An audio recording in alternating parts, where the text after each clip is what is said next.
Hi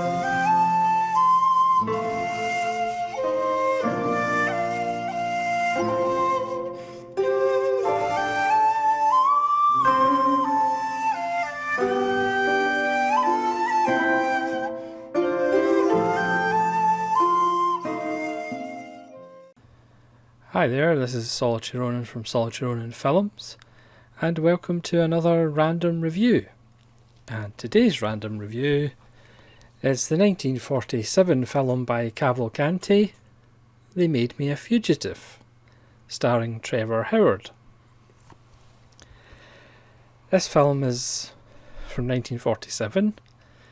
It's one of the kind of post-war British noir films. It's a bit like Brighton Rock or Night in the City.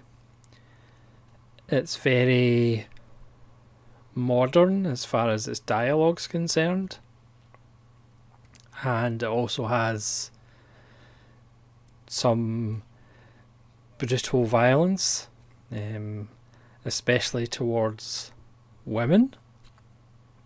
The script was written based on a book by Jackson Budd.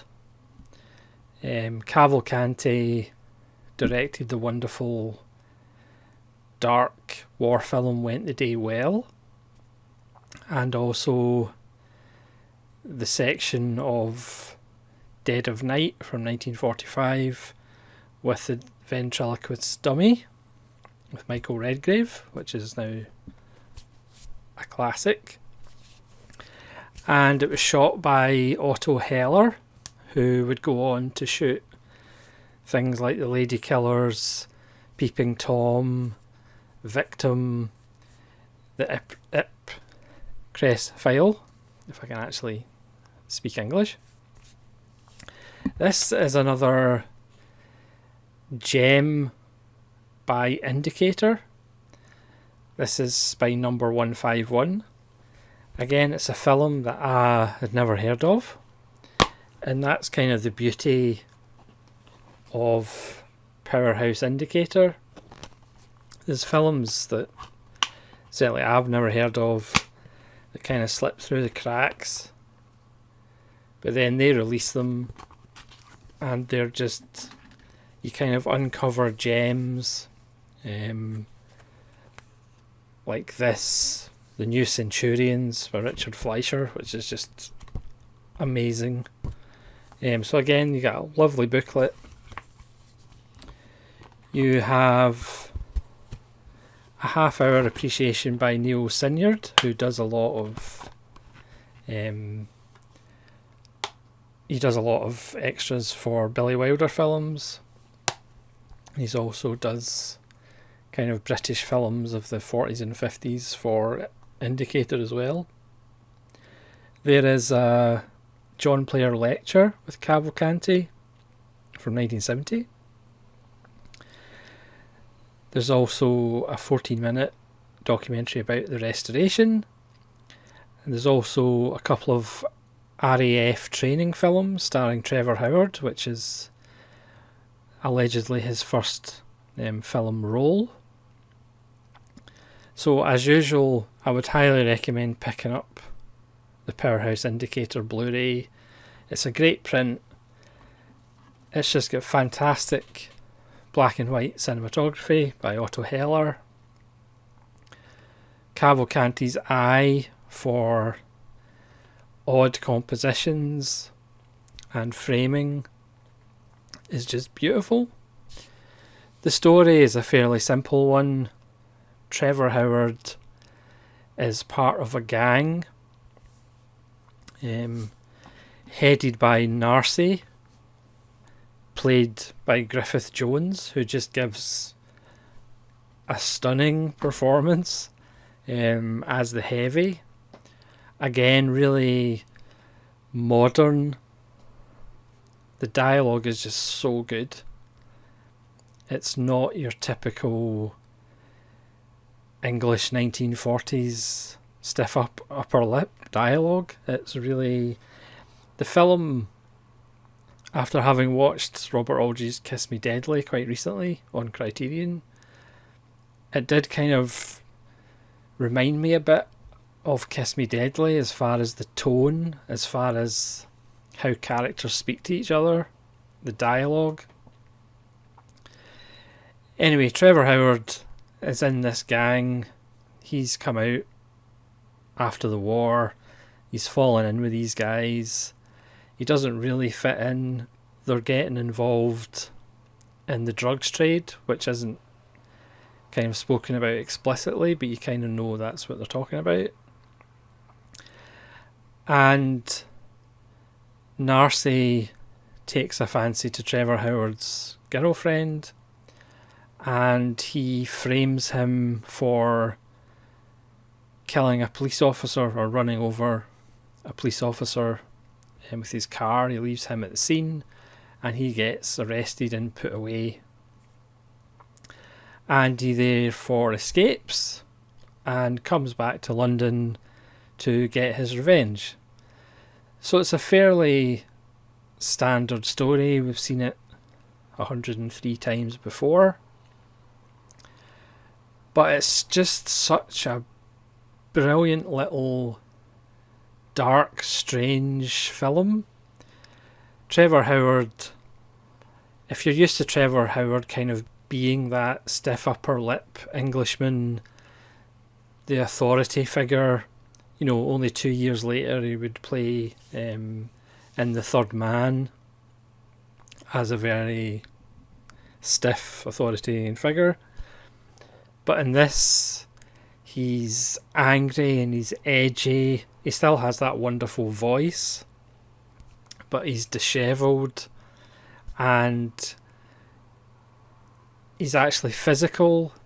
You know, there's fights and he rolls about and throws punches, and it's a Trevor Howard that I'm certainly not used to seeing, and I don't think, you know, the cinema going public would have been used to seeing that kind of Trevor Howard. Again, this was a couple of years after Brief Encounter, so he's amazing in it. But even the two people he meets after he escapes, he comes into this house and there's this woman who's acting very strangely, and she wants him to kill her alcoholic husband. And the tone is really weird. Again, if you've seen Went the Day Well by Cavalcanti, there's a couple of death scenes where women, including Thora Hird from Songs of Praise fame in the UK, she kills a German. And in this one, after Trevor Howard, you know, refuses to kill her husband, she kills him by emptying the gun into him. It's just like, it's a really dark, strange little film, and it's no wonder that it kind of disappeared. It wasn't a big hit or anything. And again, you know, I don't have that great cinema knowledge, but I'd never heard of it before I got the Indicator release. And then he meets a truck driver, and the truck driver really has this, goes on bizarre conversational tangents. So I mean, again, it's made in 1947, but it feels almost like a film from the late 50s or even the 60s. The characters in it are odd. There's characters called Soapy and Fidgety Phil. There's a real kind of murderer's row of faces and character actors. And again, it's really shot in this oppressive, you know, we do get the sense of, you know, the criminal underworld that Trevor Howard is a part of, but not really a part of. The strong performances by a couple of women. The woman who plays Soapy's wife. Soapy's the one that actually knocked the policeman over, killing him. And Narcy, then wants to kill Soapy because he's the witness that can prove that Trevor Howard's actually innocent. And Sally Gray plays the kind of love interest, but it kind of shows you what kind of film it is, because at the end Trevor Howard, tells her, let's not get soppy. The kind of the finale at an Undertaker's, where Narcy's gang lies in wait for Trevor Howard turning up. A few of the gang hide in coffins. It ends up there's a kind of chase on the roof, and on the roof there's these huge letters with R.I.P. I mean, it's such a kind of off-kilter little film noir, which I just love. And again,